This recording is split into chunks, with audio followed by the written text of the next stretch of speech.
Venha orar. John Piper diz assim: se você não orar, você não viverá. Se você não ora, você não vive. Não vive. Quanto aos pregadores, isso para oficiais, para pregadores. Leonard Ravenhill disse que o pregador que não ora pelo menos 2 horas por dia não vale um vintém. Diz também que o pecador para de orar, mas o homem de oração para de pecar. Diga-me o quanto um homem ora e eu direi o quanto ele é grande diante de Deus. Perguntaram uma vez para ele: tal pregador aí famoso, o que você acha? Você acha que ele é homem de Deus? Ravenhill respondeu: não sei, nunca orei com ele. Deixa eu orar com ele, eu vou saber. Crente que não ora está fadado à falência, ao fracasso, à queda. Não presta para muita coisa não. Precisamos orar. Paulo diz em Tessalonicenses: orai sem cessar. A.W. Tozer também diz que Deus não se curvou à nossa pressa nervosa, e aquele que quiser algo de Deus deve aprender a gastar tempo, e muito tempo, em oração. Precisamos redescobrir essa arte maravilhosa de oração. Todos os homens e mulheres que se destacaram ao longo de 2000 anos de história da igreja, pode ver qualquer um, homem e mulher, tinham algo em comum. Eram homens e mulheres de oração. Oração secreta, não é aquela no almoço, aquela para dormir, não. Ou nos cultos. É aquela com o quarto fechado. É o quarto de guerra. Precisamos redescobrir esse ofício. Por que há tanto pecado no meio do povo de Deus? Por que há tantas feridas e mágoas nos corações? Por que há tanta fraqueza em cristãos? Não oram. Não tem vida de oração regular, prática, intensa. Aprenda a orar, meu irmão. Aprenda a dobrar os seus joelhos. Eu lembro quando eu conheci o Paul Washer, quando eu fui encontrar ele pela primeira vez, ele disse para o discípulo dele que queria conhecer alguns pastores no Brasil. A primeira vez que ele veio no Brasil. Falou: procure alguns pastores que eu quero ter algumas alianças com ele. Aí ele disse para o discípulo: mas a primeira coisa que eu vou fazer quando encontrar esses pastores é levantar a calça deles e olhar os joelhos deles, para ver se tem marcas, para saber se são homens de oração. John Piper também fala que o Facebook, o Instagram, o WhatsApp, as mídias sociais, no dia do juízo, serão a prova que nós não oramos, não foi por falta de tempo. Foi por causa do desperdício com essa baboseira audiovisual, que é essas porcariadas que você está cansado de saber. Gaste tempo com Deus, acorde de madrugada, faça votos de buscar Deus na madrugada, tire um dia da semana para jejuar e passar só com água, Bíblia e oração. Sua vida não vai ser mais a mesma. Deixa um pouco de entretenimento. Nem nosso cérebro, nem nosso físico tem estrutura para suportar tanta informação de celular, computador, de televisão. Vá para o campo, vai sentir a brisa da natureza, o verde, os pássaros. Ande com Deus, caminhe com Deus, horas e horas a fio. Martinho Lutero dizia que quanto mais serviço ele tinha no dia, mais ele tinha que orar. Ele dizia assim: eu tenho tanta coisa para fazer hoje, mas tanta, que se eu não passar pelo menos 2 horas em oração, eu acho que eu não vou conseguir. Diferente de nós, que a gente não ora porque tem muita coisa para fazer. Ele não. Tenho tanta coisa para fazer, que se eu não gastar pelo menos 2 horas com o Senhor, temo não conseguir realizar. Mulheres, onde estão as mulheres? Susana Wesley tinha 11 filhos. Tinha que cuidar de 11 filhos, mas conseguia arrumar tempo para se trancar no quarto sozinha e passar pelo menos 1 hora em oração com Deus. A mãe do Dr. Joel Bick, ele pregando aqui na Conferência Fiel 2012, disse que eu sou um homem que cresceu vendo minha mãe orar, por exemplo. Meu pai às vezes me chamava para sair, Enquanto isso, eu via minha mãe entrar no quarto para orar. Passava 2 horas, eu e meu pai retornávamos. E lá estava minha mãe ainda, imóvel, no quarto, orando. Precisamos de testemunhos como esses. Precisamos de mulheres como esses. Jovens, então. E os jovens? Não estudam, são preguiçosos, são mundanos, são carnais, são rebeldes. Nem sequer sabem orar, quanto mais passar orando mais de 15 minutos. Temos que ensiná-los. Lembra de Daniel? Orava 3 vezes ao dia, de manhã, à tarde e à noite. 3 vezes ao dia se colocava de joelhos diante de Jerusalém para orar. Se nós ouvirmos o testemunho dos jovens, David Brainerd, ele fez um diário onde ele registrava o seu momento devocional. Geralmente em diário a gente mostra o que fez no dia, onde visitou, o que fez, o que viajou. David Brainerd registrava no seu diário o seu momento devocional, o tempo que ele passava com Deus em oração. Ele descrevia o que ele sentia. Geralmente ele orava 2 horas pela manhã e mais 2 horas à noite ou à tarde antes de dormir. Um missionário franzino que foi pregar para os índios silvícolas nos Estados Unidos da América. Morreu com 29 anos, tuberculoso, vomitando pedaços dos rins. Perguntaram para Jonathan Edwards. Jonathan Edwards é o que pregou um sermão, Pecadores nas mãos de um Deus irado. O maior sermão, mais conhecido e poderoso depois dos apóstolos. Pregou esse sermão há 300 anos e ninguém esquece desse sermão. O sermão foi tão poderoso que as pessoas se agarravam nas colunas da igreja onde ele pregou, pensando que o juízo final tinha chegado.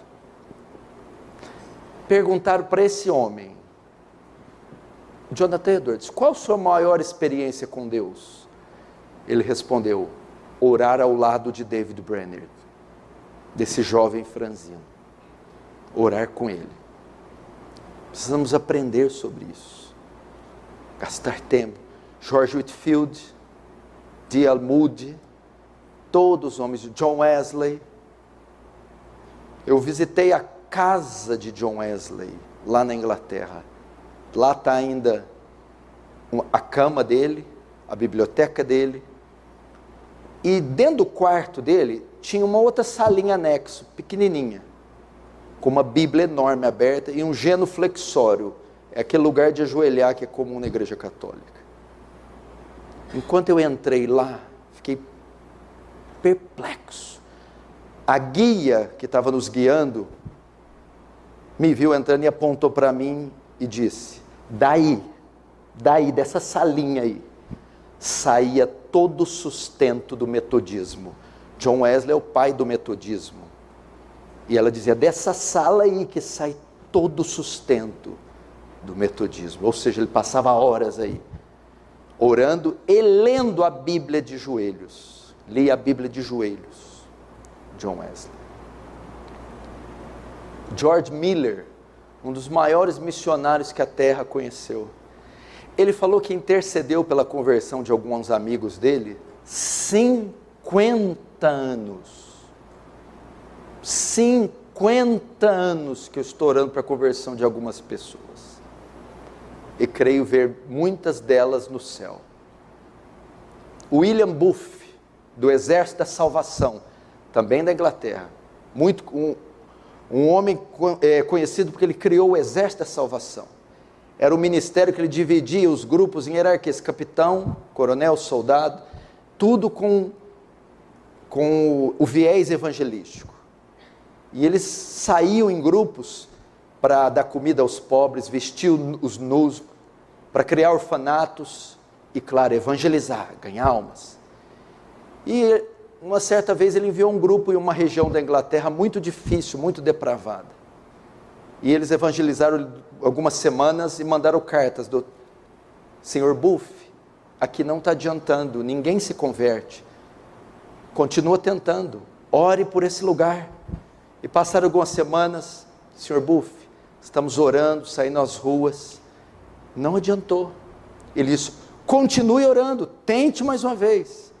E eles mais algumas semanas, Sr. Buff, aqui ninguém se converte, o pessoal é muito duro. Então ele respondeu, tente com lágrimas agora. Então essa equipe começou a chorar e prantear e jejuar e orar. Então os corações começaram a se abrir e almas se converteram naquele lugar. Como começou o grande avivamento que varreu a Inglaterra? Estava acontecendo a Revolução Francesa, que estava trazendo um banho de sangue em toda a Europa. Eles falam que teve um fato que livrou a Inglaterra do banho de sangue da Revolução Francesa. Foi que alguns jovens começaram a orar, criaram um grupo chamado Clube Santo e começaram a orar na capela da universidade, de madrugada. Dentre esses jovens estava John Wesley, Charles Wesley e George Whitefield. E na noite de 1731 de dezembro de 1734, o Espírito Santo desceu sobre esses jovens. Então iniciou um avivamento que varreu a Inglaterra inteira, cujo maior nome foi John Wesley. Como começou? Uma meia dúzia de meninos orando de madrugada, pedindo, Senhor, me enche do Espírito Santo. Senhor, me enche do Espírito Santo. Senhor, me enche do Espírito Santo. Essa igreja, esse ministério, nasceu debaixo de oração, de muito jejum, onde eu e também um grupo de meninos passávamos madrugadas e madrugadas e madrugadas e meses e anos pedindo o poder do Espírito Santo. Eu me lembro de uma vez, vou ter liberdade de contar isso, que em um só dia eu orei 12 horas, e das 12, 8 foram ininterruptas, buscando a face de Deus. Foi o dia que Deus me concedeu graça, como quase nenhum outro dia da minha vida eu vi. Vocês precisam experimentar o que é passar tempo com Deus. Os novos que estão vindo, os oficiais, os obreiros que estão começando agora, talvez não tenham nenhuma pista do que seja isso. Esses jovens que estão vindo também, as reuniões de jovens, vocês estão longe de ser o que foi Sadraque, Mesaque, Abednego, José, Davi, 16, 15, 17 anos, faziam nações tremerem e se dobrarem diante da fé deles. Eles eram homens e mulheres de oração. Eu conheci aqui mesmo, uma assembleiana, uma senhorazinha da assembleia, conheci ela, e veio a filha dela e falou assim, pega amizade com ela, porque essa mulher de noite, madrugada, ela não dorme, ela passa a noite inteira orando, e você pegar amizade com ela, ela vai pegar seu nome, e ela vai ser a sua intercessora. Precisamos disso, orar. Arnold Schwarzenegger, que foi 7 vezes Mr. Olímpia de fisiculturismo, tinha um epíteto, um slogan, uma frase, no pain, no gain, sem dor, sem crescimento. A nossa frase deve ser, no pray, no gain, sem oração, sem crescimento. Pastor, orar é fácil? Não. Orar dói. Orar requer esforço, disciplina, requer. É para qualquer um? Não é. Você já viu 10 pessoas ganhar a medalha de ouro na mesma prova? Não tem, é uma só. Tem 10 Michael Phelps? Não tem. 10 Pelé? Não tem. Quem são esses? Cheio de talento. 6 horas por dia dentro da piscina, 6 dias por semana. É isso aí que dá ouro, não é talento não. Pergunta para o Cristiano Ronaldo se é talento. Treino, disciplina. Mas eu vou ter que deixar a pizza e jejuar? A televisão para orar? Os amiguinhos, comunhão para ficar sozinho no meio do mato com Deus? Exatamente. Um atleta não faz isso? Vamos para a balada, não posso, preciso participar da Olimpíada. Vamos comer bolo de chocolate, não posso, preciso ganhar a Olimpíada. Vamos namorar, ficar, não posso, Olimpíada. Vamos acordar dormir tarde, não posso, Olimpíada. Paulo vai falar, eles, para ganhar uma coroa corruptível, de tudo se abstém. 1 Coríntios 9. Nós, uma coroa incorruptível. Imagina, a Nádia Comaneci, durante 4 anos essa menina treinou, não teve vida para competir numa prova de 40 segundos. Acabou. Eu não posso dedicar minha vida, não para uma prova de 40 segundos, mas para a vida eterna. Ela não é fanática, radical, doida. Essa menina não sai, não tem amigo, não paquera, não come besteira, dorme cedo, para ganhar a medalha de ouro. Aí eu, para fazer a mesma coisa, eu fazendo a mesma coisa, para ganhar a vida eterna, aí sou retardado, fanático, radical. Aliás, a maioria de nós nem tem mais esse título, né? Quem chama a gente de fanático? Que jeito? Não dá nem para ter esse título. Aprendam isso. Você quer um avivamento nessa cidade? Quer ver essas cadeiras aí cheias? Quem que está aqui? Quem que você ama que não está aqui? Teu pai? Tua mãe? Teus filhos? Tua esposa? Teu marido? Amigos, vizinhos? Colegas de trabalho? Quer vê-los aqui? Ore. Ore. Eu acho que foi Ian Bounds que diz, ore até ter orado, e ore até acabar de ter orado. Ore até conseguir orar, e ore até ter orado. Ore pela sua oração. Ian Bounds diz que demora 20 anos para preparar um sermão, porque demora 20 anos para preparar um pregador. Um sermão não prepara-se na hora. Demora-se anos. O sermão vai ser ungido se o pregador for ungido. O sermão vai ser santo se o pregador vai ser santo. Ian Bounds diz que Deus não unge igreja, Deus não unge igrejas, Deus não unge ministérios, Deus não unge métodos, Deus unge pregadores, Deus unge pessoas.